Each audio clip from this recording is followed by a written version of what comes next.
Estimating a population proportion. The population proportion is the percentage of the population that exhibits some trait of interest. For example, you could be interested in the rate proportion percentage of green eyes in the population of Americans. Okay, so another way to say proportion is to say the rate, the percentage, etc., right? But the general idea is we're talking about the percentage of the population that has some trait you're interested in, right? So again, looking at this example, we're saying, hey, what percent of the population has green eyes? One of the ways that we would estimate that is to go out and get a sample, a random sample of Americans, and then we'd count up how many of the people in that random sample have green eyes, and we'd divide by the total number of people that we surveyed, and that would give us an estimation of the likelihood of green eyes in the population. So that would be our point estimator then. So the best point estimator for the population proportion is the sample proportion, right? And we're going to denote that by p hat, so it's p with a little kind of caret symbol on top of it. That's going to be equal to the following fraction or ratio.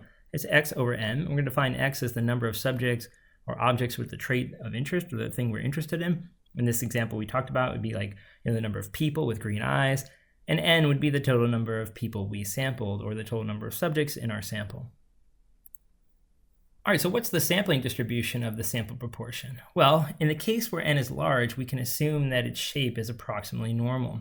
So we're going to use as a normal approximation technique. Of course, the distribution of the sample proportion is not truly normal, because first of all, x, the variable we just talked about on the previous screen, would typically have a binomial distribution, right? So in other words, we're talking about having the trait or not having the trait, right? Fixed number of trials, so on and so forth. So basically it's a discrete random variable and it's not going to fall on a continuous curve, but we'll be able to use the normal approximation if our sample size is large enough. The center of that bell curve is going to be the true population proportion, right? So that would be the idea, the logic. We're trying to estimate this unknown proportion. In this case, the true center of our curve that's going to be approximated as a normal curve here is going to be the true population proportion we're looking for. And then finally, we have the standard error. The standard error, in other words, how this p hat varies from sample to sample, right? So in other words, if you get one sample from the population and you figure out what percent of that sample has green eyes, if you go out and get another sample and figure out the percent of that group has green eyes, you're going to find that the two percentages are not going to be the same, right? It's very unlikely you would get the same exact value. It could happen, of course, but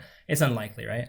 Just like if you wanted to know who's going to win the presidential election, you went out and randomly sampled a group and said what percent of the population is going to vote for the Republican candidate. You went and got another sample and said what percentage of this group is going to vote for the Republican candidate. Even if they're from the same population, the two samples, even if there's the same underlying population proportion, we're not going to get the same sample proportions every time. They're going to be slightly different. The question is, how much can they jump around, right? Is one sample going to show that 10% of the public is going to support the Republican, and another sample shows that 90% support the Republican? I don't think we're going to get that kind of variation, right? That's not typical. But to answer the question, well, how much variation is typical? That's what the standard error tries to answer for us. And so the way you would calculate it, if you wanted to know the true standard error for p hat, or how p hat varies from sample to sample, you would actually calculate this quantity. You need to know the population proportion, then 1 minus the population proportion divided by n under the square root would give you the standard error. However, we're never going to know the population proportion, so we'll have to use the sample proportion as an estimate. So we will only be able to approximate this value. All right, but either way, that's generally the idea. We're going to assume that we can use the normal approximation if the sample size is large enough. We'll assume that in the center of this bell curve is the true population proportion, and that the p hats vary according to this formula. Now, I mentioned when n is large, so how large does n have to be? Well, we're just going to use this kind of simple guideline. There are many guidelines out there, and I'm not sure that any of them are perfect, but it's n times p is greater than 5 versus n times 1 minus p is greater than 5. So essentially what this guideline is trying to get at is the idea that your sample size has to be large, especially if your p is very small or your p is very large. Now remember, p must range between 0 and 1 as a decimal. So of course we're saying, if p is very extreme, like extremely small or extremely close to 1, then you might run into problems, right? At that point, you might need a very large sample size to make sure these two formulas check out. But generally, the idea here is that your n has to be pretty large. At least in my classes, I always make sure the n is large, and you don't really need to worry about it too much. If I ask you to, construct a confidence interval for the proportion, usually you can just go ahead and apply the procedure. But depending on what class you're in, you're going to want to be careful about that. All right, and then what formula do we use to construct a confidence interval for the proportion? So if we're trying to estimate the population proportion, we basically use a very similar formula to the one we used to estimate the population mean. We're going to form the interval by doing the sample proportion plus or minus a margin of error, right?